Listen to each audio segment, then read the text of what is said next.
in a world of AI-powered everything, the most innovative thing you can do is actually tell the truth. How's that for an intro, guys? Priceless. That was good. Andrew, you're muted. For some reason, you are muted, sir. All right. So the cybersecurity industry has a snake oil problem, right? We all been there. We all seen it. Over promises and the fear mongering factor and the magic solutions that don't actually solve anything. This issue is really making buyers exhausted. And frankly, it's a natural that they are pretty skeptical. It's very natural, right? So today we're going to talk about how we can fix that. And I got Andrew Somerton, my pal, my buddy, my business partner in here, president and CEO of Rhino Cybersecurity. Hello, Andrew. Hello, Dan. Good to see you, buddy. And I'm no longer on mute, which is good. Really excited to be back. Really excited to be back. Excited to be here. Excited to be here with our special guest, which we will be introducing shortly. So good. Fantastic. I also have here the new VP of Sales, Vice President of Sales of Rhino Cybersecurity, the mighty Alejandro Duran, who happens to be my brother as well. Hello, Alejandro. How you doing? Hello. Hey, guys. How you doing? Thanks for having me. Oh, absolutely. Well, great to be here, buddy. I mean, so happy that you're here with us. Fantastic. So how do we actually sell cybersecurity, and not just cybersecurity, but everything without the hype? And how do you become the vendor that people actually want to hear from? We will let you know our story and why our clients trust us. So Alejandro, Andrew, let's get into it. But before we do that, I want you, Andrew, I want you to have a few words to introduce Alejandro. Absolutely. It'd be my pleasure. So just everybody, just wanted to publicly welcome Alejandro to the Rhino Cybersecurity team and our BWire team. We couldn't be more proud to have you as an individual, a family man. You have 2 children, a trusted source, Dan's brother, as he said, and you have a lifetime. I mean, we're all getting older. You have a lifetime of sales and marketing and sales experience. And so dealing with customers, dealing with experiences. So, you know, you being a part of our team is an incredible asset to us. And we couldn't be more excited to have you. So welcome, sir. Thank you so much. I really appreciate that. That's a great introduction. Alejandro, give us a few words about yourself, your history, who you are, who is the one and only Alejandro Duran. Absolutely. I'll make it brief so you don't get my entire life story. But I've been in automotive industry for, I'd say, the better part of 15 years. I started off washing cars. I was given a job actually for my brother to wash cars. Moved up quickly into sales. And from there on, they promoted me into a management position. I got to move up the chain into some OEM dealerships where I became a GSM and a GM. So it allowed me to see every step along the way of the automotive industry and sales, where it starts to where it finishes, how it's changed along the way, how people are buying differently, how aware people are of what they're buying. It's just everything's changed so much. So it's really given me a lot of information over the last, I'd say, 3 years on how much it's changed in terms of sales. Fantastic. So we have a few comments in here. Hi, guys. Glad to see you all. Welcome, Alejandro from Tamara. Tamara, thank you so much for participating. Diego is also saying, welcome, Alejandro. And we have also Sonia Castillo saying, hey. And Alvin, it's also saying, let's go. So thank you so much for your comments. And of course, the forum is open for you guys. We love you. Everybody that's watching this stream, we love you. And if you have any questions, anything, just send it to us and we'll be able to answer your questions. I have a couple of questions at the very beginning just to prop us up and to kind of like whet our appetite. So let's talk about this. Outside of tech, outside of the cybersecurity, we all been sold a lemon. Right? Whether it is a car or a home renovation or a gym membership, what is the universal tale that makes you instantly lose trust in the person trying to sell you something? What is it? Alejandro, do you wanna go for this? Yeah, absolutely. One of the main things I've noticed is when you lack communication and transparency in any type of your process with anybody, not just clients, just in general in life. If you're not open to, who you are, what you're doing, how you get to that point, people don't trust it because everybody's getting scammed nowadays, whether it's a phone call or an email, a purchase. Everybody just wants to get rich quick, and so they're trying to sell you anything. So unless you know who you're dealing with, what they're selling you, why they're doing it, and how you got there, it's really tough to trust anybody nowadays. Yeah, absolutely. Andrew. I agree. No, I agree with what he's saying. I think, unfortunately, we are being so bombarded with so many mixed messages. You don't really know what to trust and how to trust and what you should be turning yourself on to and off. I mean, I think, a partnership is all about communication and transparency, as Alejandro said. But I think once you get to that stage, it's getting past the noise and the concern of being, as you said, sold a lemon in whatever industry that is.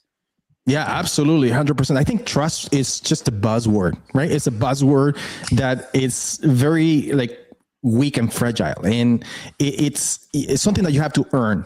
And sometimes you have to earn it and demonstrate immediately through transparency. So immediately, because, there's a very short attention span from people.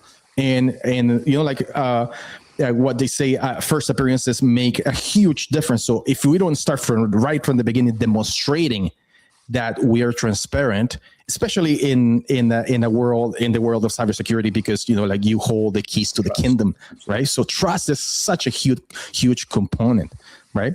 So let's talk about building a team. As a VP of sales, one of your main mandates in the company is to be able to build a team and coach and care about more the customer, or how the customer sleeps at night. How will you do that? How do you build a team? How do you impart this to your team members so they can exude that trust? That's actually a fantastic question. And this took years to learn how to do, and obviously still never perfected. You never know what you get until you get it. But what I've learned along the way is when you're bringing someone into a team of any sort, sales team, sports team, or anything like that, you need to have some sort of process in play. You need to have structure to what you're doing and how you're managing these people individually. So I've noticed along the years when people are put into management position and they have a team, they just manage everybody the same way. They're all just in a lineup. You have to do this, you have to do this, and if you're not doing this, then you're no good. And what I've found in my management skills or creating teams is understanding who they are, what they represent, where their strengths are, where their weaknesses are, and you build off of all of that. So if I have somebody that's great at talking with clients or speaking to clients, very charismatic, we build off that and we boost them up, and then we find where their weaknesses are, and then we try to work on those so they have the strength on both ends. Whereas you might have somebody who's very timid or shy and can't talk to people, but they're very good in different situations, and you start building off that side of things. So you can put a team together of anybody if you put the right effort into where their needs are and actually care about their success.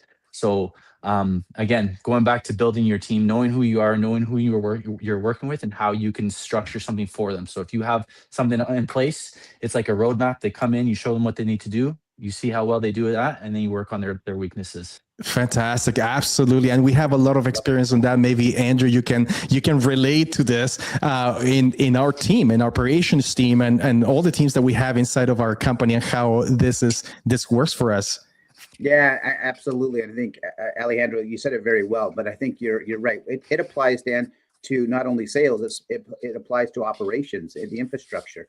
We're very blessed with a multicultural team, and everybody brings such a different element to our table and to our knowledge base and to our internal communications and the way we are as a team. And when you tap into each other's strengths and you grow and learn from each other, you only can grow. You only can offer the best product and services. If you isolate people's weaknesses and not emphasize their strengths, you all are going to fail. So it's all about understanding a team, building on a common goal, but then emphasizing the person's and the individual strengths to elevate us to the level, because we're all different and we all bring unique entities to the table. And if someone's negative, you address that. And sometimes they don't fit. But in all fairness, if you can focus on their core strengths and they can bring a unique service or a unique trait to the table or to the team, it's only going to enhance you and make us better. 100%. And sometimes we have to actually fire clients because of the internal teams were not happy with what they were doing, or the client was never happy about anything, right? So that attests to, like that, the cohesiveness that you have to have inside of a team, whether it is operation, sales, or marketing, or anything. That's why we love you guys. We love you all. And I want you to put your questions right in the comment section so we can address them. So the forum is open for you. This is your show more than ours. So please put your questions in there and we'll be able to answer all of your questions, right? So I remember, I love watching sales, movies like the Wolf of Wall Street. And I remember that part where it says, where the guy says, how can they trust you if you're all sleazy salesmen, right? I don't know if you're when they're making the calls to and always makes me chuckle. So we have a question in here. So from X Morkang, the traveler, he says, "Hey, Alex, you're being called Alex. Alejandro, as vice president of sales, what message would you like to convey to individuals and companies who are getting to know us, and why they should choose Rhino Cybersecurity?" Great question. That's an excellent question. That's a great question. So I'll try not to make it so lengthy. I'm fairly new to the company. I've had the privilege of sitting in on all of the year-end meetings with their clients. And it speaks volumes on how they interact with their clients and how their clients interact with us as a team. Yeah. It's almost like I'm sitting in a meeting with our team in the morning, like we do every day at 8:30. It's like they're a part of the team. The way they converse, the way they bounce things off each other, the trust factor. You can tell that these guys rely on Rhino Cybersecurity with their entire multi-million-dollar businesses. We have some incredible businesses that you guys have been working with, and this is worldwide business, and they trust you guys with their security. They trust you guys with their IT. They trust you guys with absolutely everything you say. Before they do anything, they ask you. So that alone spoke volumes to me. Coming from sales for so long and seeing clients just constantly having that mistrust and second guessing their decision because they were never really sure about the purchase of what they were buying because they think they're just being sold. I've seen the interaction of Andrew and Dan just telling the clients, you don't need this. This is what you need. Even though they could have, with all the trust in the world, just sold them the whole book. But they said, this is what you need. This is what you need to put in place. And then we'll take the following steps after that. So working for a team like this, where I can see the clients that we have currently, it's almost like we get to choose our clients moving forward. We get to choose the people that we want to work with, that we can have this relationship, because like Dan said earlier, it's such a family. I could, Dan, if I could just add to that real quick. Go ahead, buddy. I think you're 100% right. And I really appreciate that you identified that, Alejandro, because Dan said earlier, he said, we had to actually fire a customer or two in the past. And I think it is about communication. It is about trust. It's about buy-in. It's about mutual respect and coming up with a common goal. And you get that with, as you said at the very beginning, a clear roadmap, transparency, and then you build that relationship, and they truly become an extension of us. Our clients aren't a number, in a row of clients, and we just offer them a service and they just build it and they will come scenario. We literally onboard clients based on our capabilities and the relationship we are going to form with that company. It's huge. Absolutely. I freaking love our company. I love it. I love our company. I am so proud of every individual that works for us. They're I mean it's a cliche, but we are very cohesive. We're like a family. We're like a group of people, and we have so much interaction, banter, and it's very motivating and refreshing when you go into a meeting with a client, and instead of being like, I have this meeting, I have to go with the meeting, blah blah blah, report and stuff like that. You go like, oh man, I can't wait, and every time we go into the meeting with our most beloved client, clients, we have a laugh. And the interaction is very refreshing and very motivating. As one of the leaders of the companies, I can attest it's amazing to have that type of clients. And as I said before, we had to fire clients because of that, because we don't want our staff to be demotivated, to feel like they have to like they don't want to work anymore because the clients are not happy with what we're doing. And some clients are like that, right? Like some 100%. People.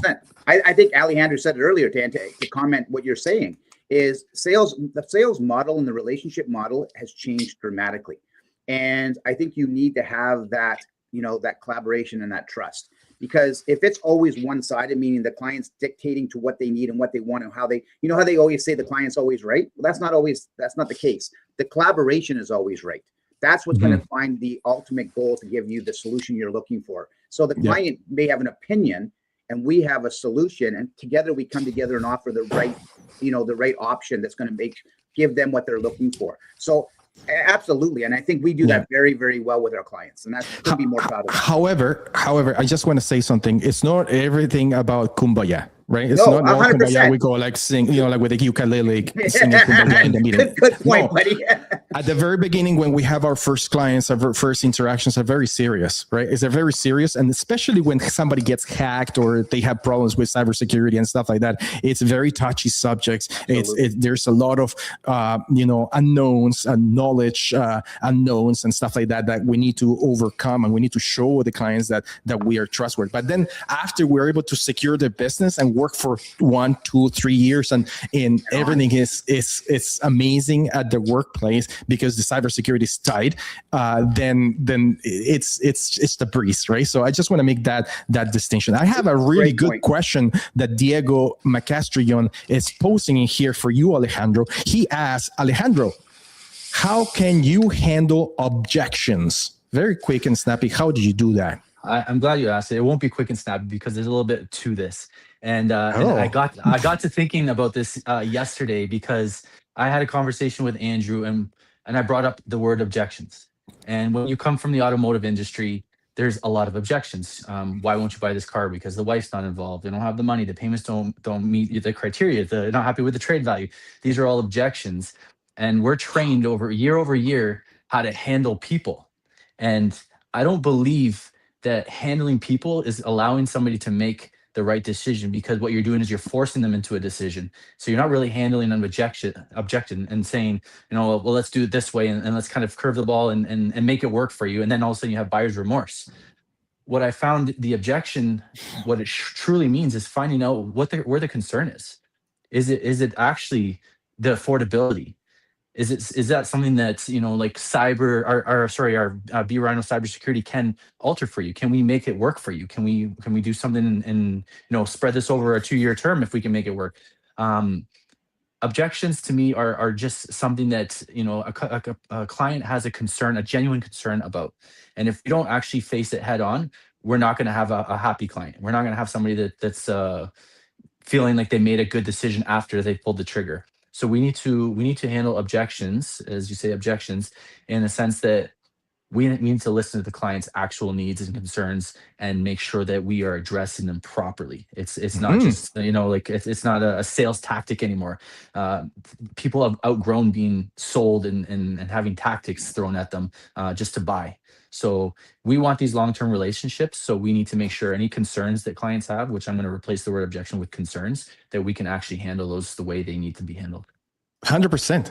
Yeah. Yes, Andrew, you have anything to say about this?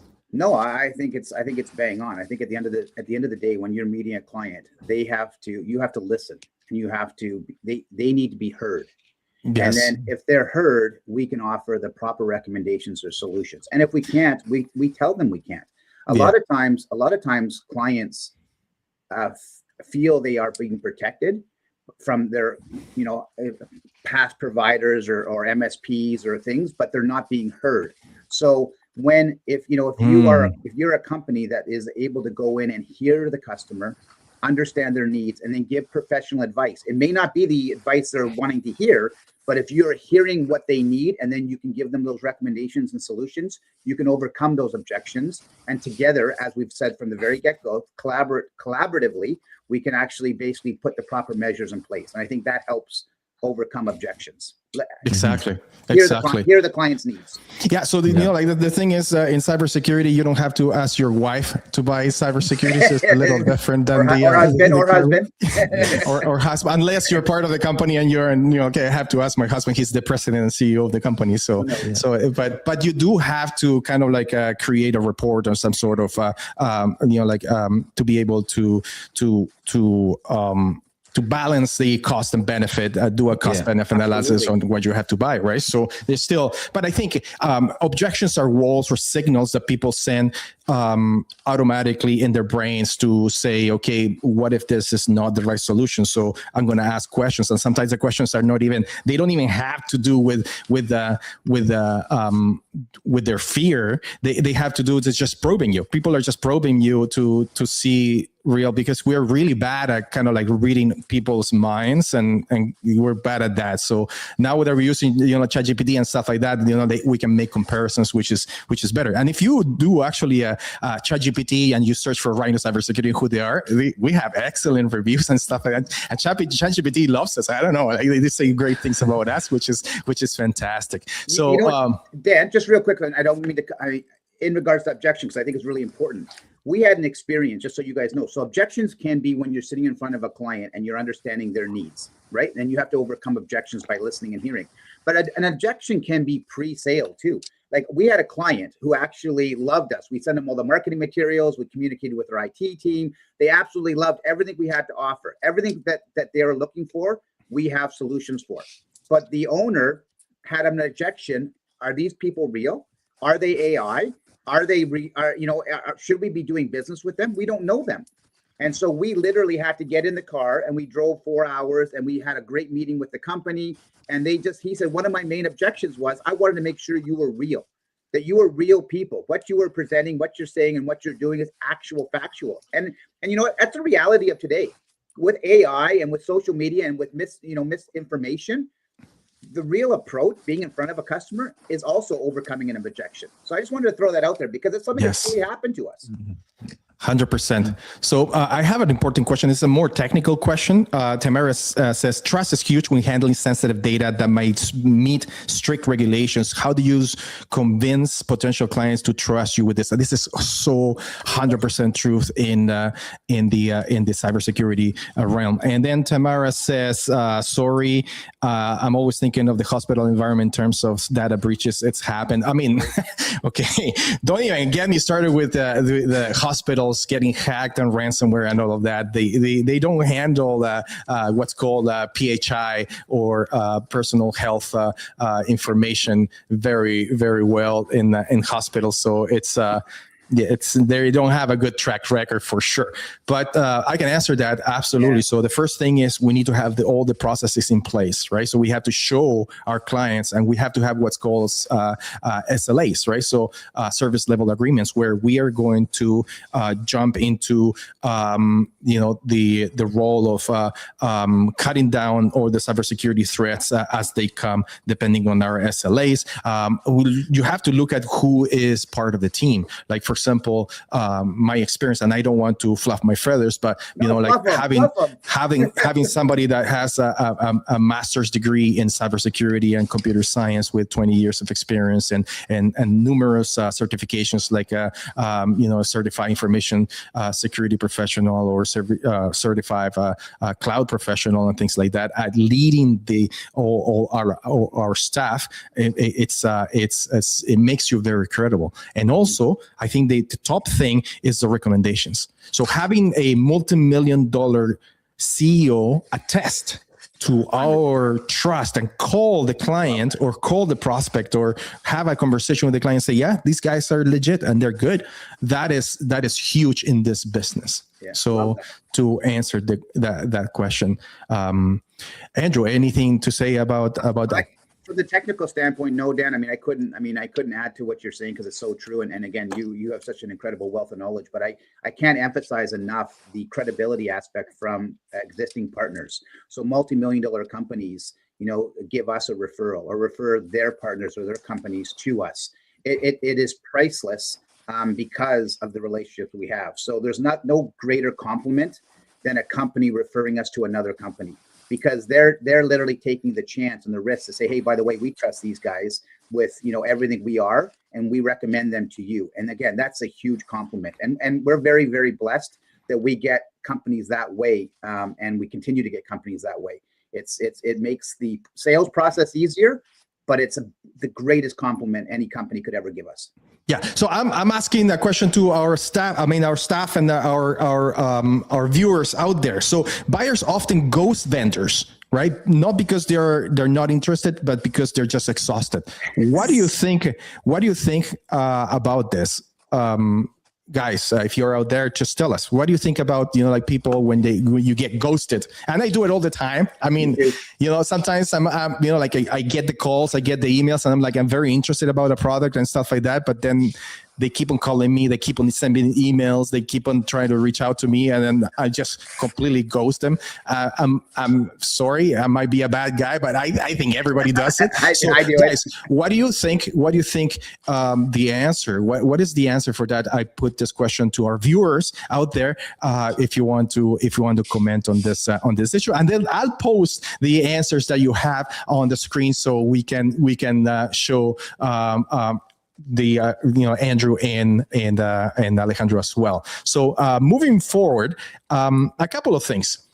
Try before you buy.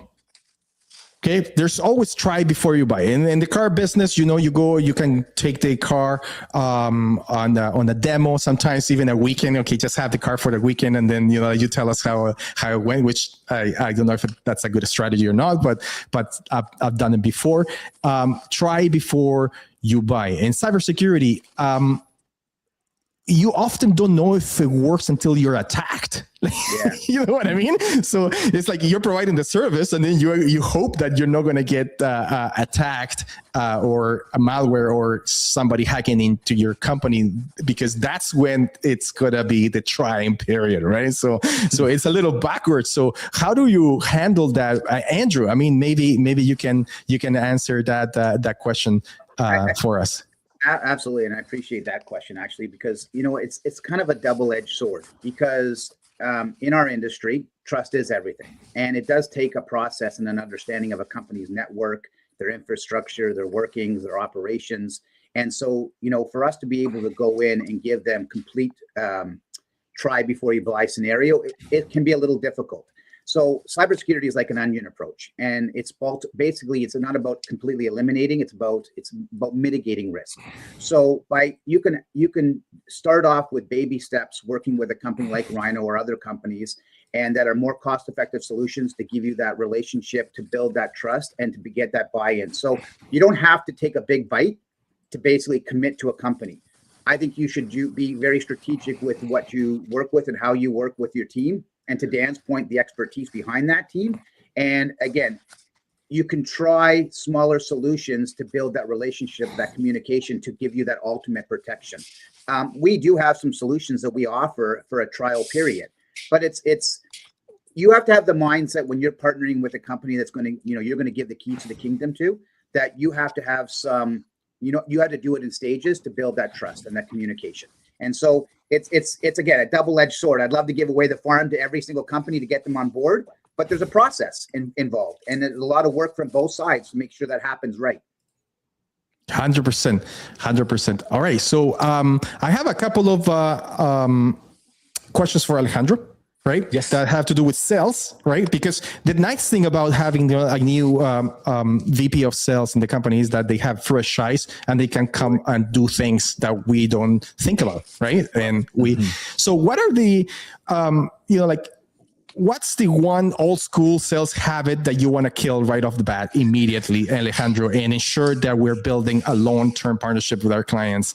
So you come to our Rhino Cybersecurity and say, you know what? No, this is not going to work.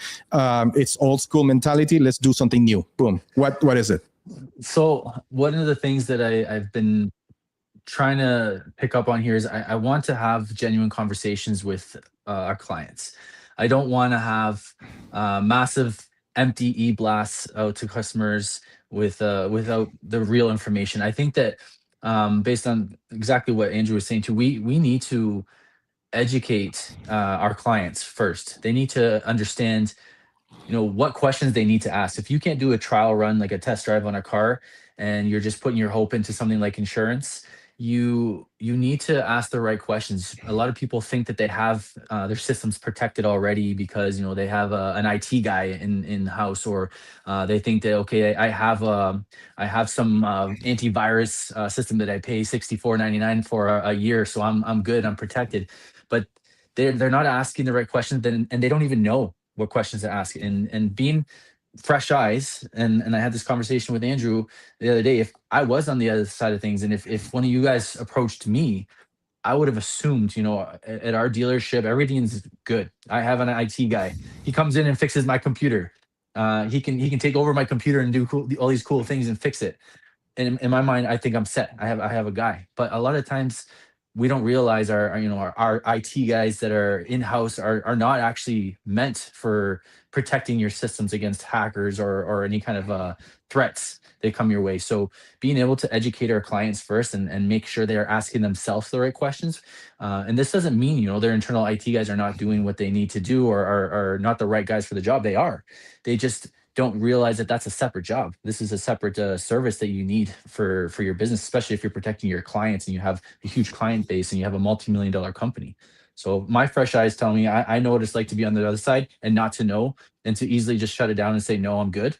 But we need to be able to give them the right questions to ask us or anybody else, we have the opportunity. I think that's great, Alejandro. And I think the thing is on the other side. So all of you out there who have companies and IT and MSPs, you have to be open to receiving new information. Cybersecurity and technology is advancing faster now than it ever has before. So what you've done before isn't always going to protect you tomorrow.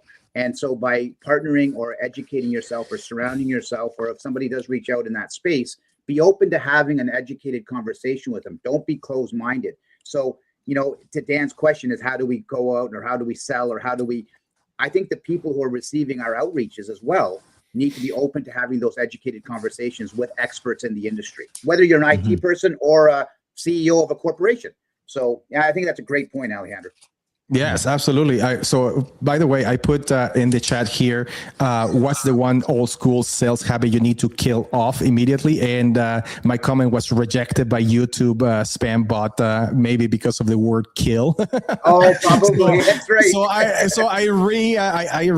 I changed it. It says, what's the one of old school sales habit you want to stop immediately? So I posted in there. If you guys want to comment on that, what would be the first thing that you stop immediately when you go in that old school mentality, if you guys want to answer as well.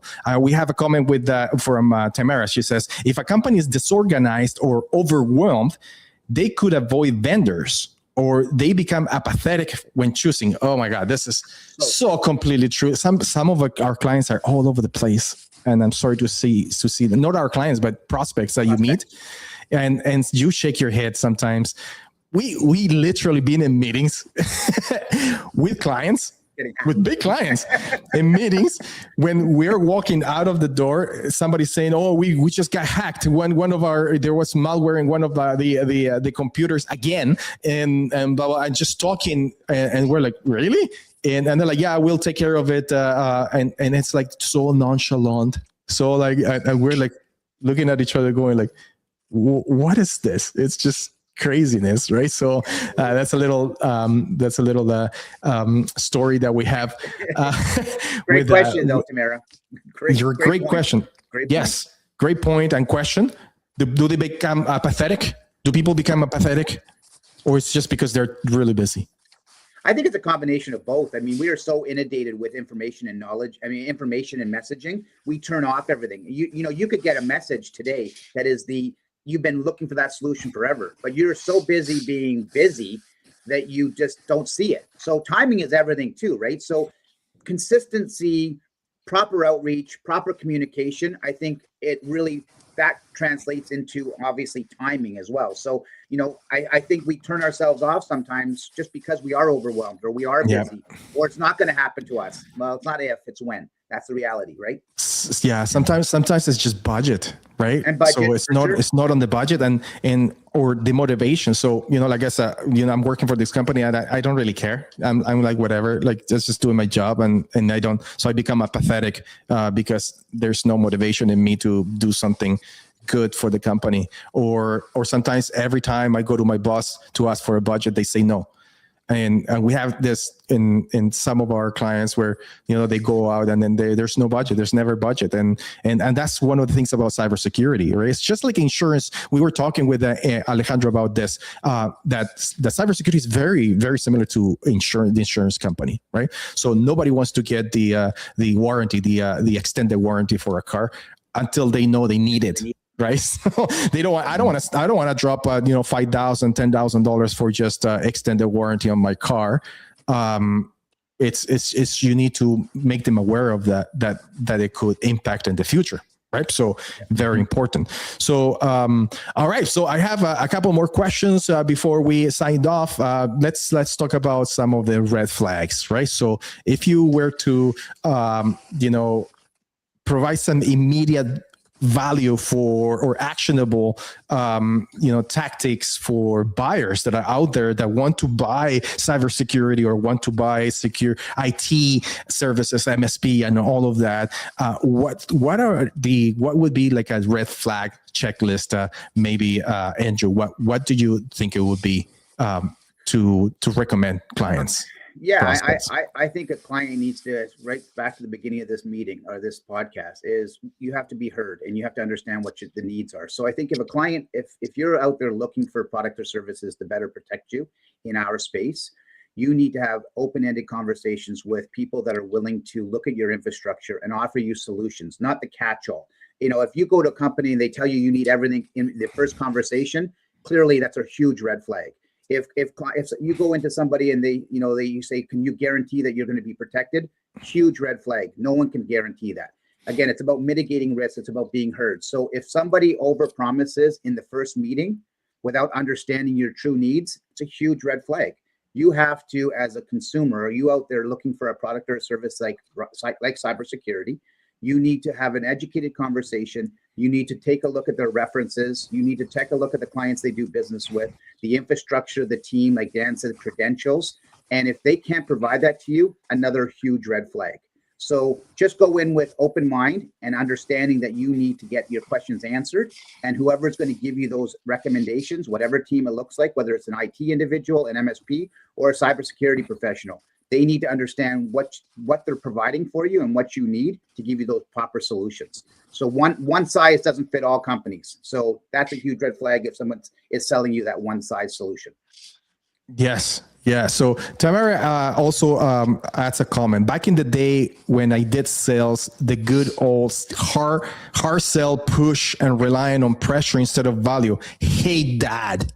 So yeah, she hates that. And I mean, things have changed so dramatically. The information, it's out there, right? So it's out there in the form of ChatGPT and AI now that you can have instant information about everything. So kind of like a hard sell, push, and relying on pressure doesn't work that well anymore, or maybe does it? I don't know. That's it. And Alejandro, what do you think about that? No, I think it just makes people uncomfortable. It creates regret or creates mistrust, and usually doesn't result in a sale anymore. It kind of deters somebody, even if they want the product, they want that thing. They just don't want it from you anymore. Yes, absolutely, 100%. And then KD here, he or she says the old bait and switch. The old bait and switch. In cybersecurity, there's a lot of that too, right? So bait and switch, you show kind of like the things that might be a low hanging fruit or whatever, and then you can switch the client and stuff like that, which is it is it's not a good practice, or is it? Is it a good practice? Probably not, right? I wouldn't say it's a good practice because again, you're trying to sell everything to somebody that might only need one or two things. What? Go ahead. I was going to say, and in our industry, you can't do that because I don't want a one-off sale. I mean, and I'm sure Alejandro feels the same way. If you're out there selling a $50,000 car and you're going to see that customer hopefully in 4 or 5 years from now, once either lease is paid for or the purchase or their loan or whatever it is, you want to be able to have them come back. In cybersecurity, it was the same thing in the sense as, and if we go in, we sell a client, we don't want them for a one-off project. We want to be a solution for them long-term. We want to be an extension of their family. We want to be an extension of their team. We want to build that, that communication and that trust. And so if you do a bait and switch, you immediately start off on the wrong foot, right? So I think you have to build the rapport right from the get-go for that long-term, that long-term relationship. So a bait and switch could happen if you're selling a pair of shoes. I don't know, whatever. maybe not, but with our type of industry, and trust is everything. And media is so immediate now too. You don't want that. You don't want to approach it that way. Yes. But what we believe in is relationship selling. Or relationship upselling. So for example, one of our clients decides to do an MDR with us, or they do, like a penetration test. If they're really happy with our services, we have a slew of other services like cybersecurity awareness training, for example, or even monitoring, like 365 Outlook monitoring. So let's say a client signs up for an audit on 365. We do such an amazing job, and then we're like, listen, we also offer this monitoring service month to month, so you can be, like 24/7 secure, and then you can sleep at night. That is an upsell that you do because you did so well on your audit that the client's going to be like, absolutely, we need this. Let's sign up. And we see it time and time again after we do that, right? So, and to that point, I think an upsell, the word, it's an up protection. Remember I mentioned earlier about layered approach, the onion approach. So by starting off small and understanding a company's network, then we give the proper recommendations to give them those extra layers of protection. And that's what's so great about that trust factor. We do something well, we identify another need, and we offer that solution. And then through that relationship, you can hopefully upsell, but it's really up protect, really, in a lot of ways of looking at it. 100%. And okay, so I have a comment here from Blessed Queen M2Y. So bless you, Blessed Queen. And for Alejandro, maybe he or she is saying that, the hard sell. The hard sell, is that existent nowadays? Does that work? Hard sell?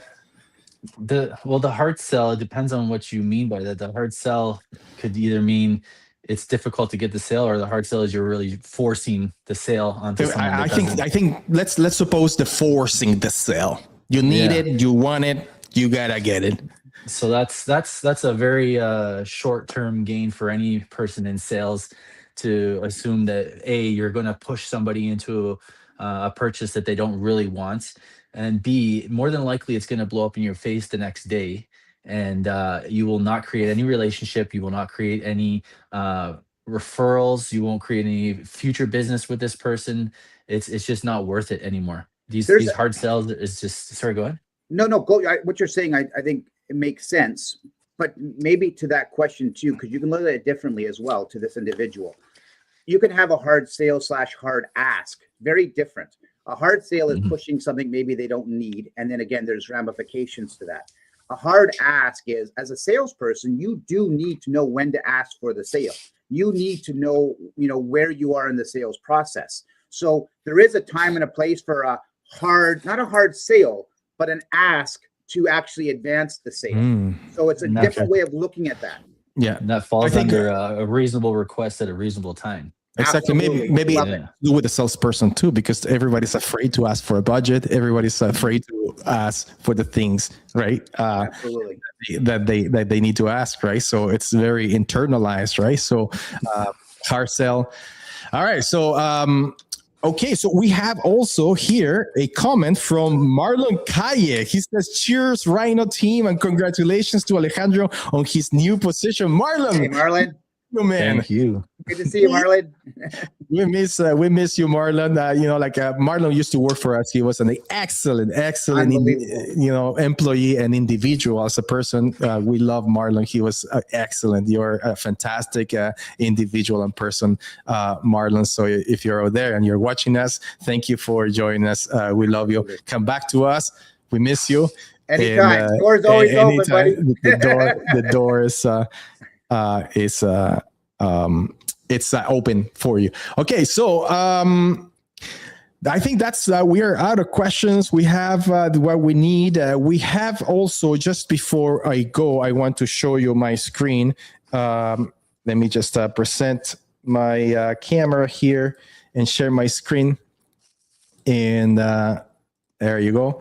So we have resources here, right, for you to just go into Rhino Cybersecurity. So rhino.io, Rhino with a Y, and click on the resources page. Okay, click on the resources page right here, and then you will see a whole slew of resources for you. So, for example, if you're in manufacturing, a penetration testing guide, CIS, critical security controls, security incident response templates, cybersecurity status assessments. There we have a whole bunch of video libraries that you can use and watch as well, right? So we have a whole entire resources page for you. Don't forget to we also have a newsletter that we send every week with really good information. So sign up to this and get our newsletter. And of course, we have in Rhino Cybersecurity, we have our capabilities. These are all our services that we provide today. It has been a fantastic interview with you guys. Let me just get rid of this. I don't think I can. I don't know how to. There you go. Okay, we're back. All right. So it has been a fantastic interview with you and Alejandro Duran, VP of Sales for Rhino Cybersecurity. We're so happy that you are with us.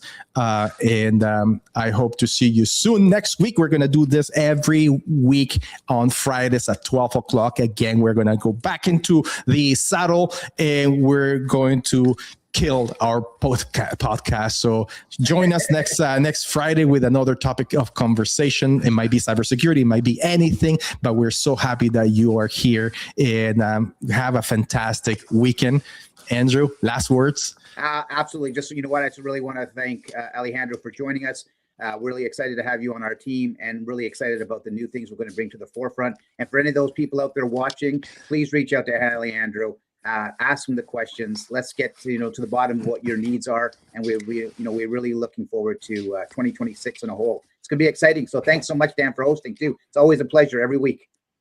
Thank you so much, guys, for having me. Also, yeah, if anybody does want to throw some questions or any ideas for the next podcast out there that we can address for you, that would be amazing.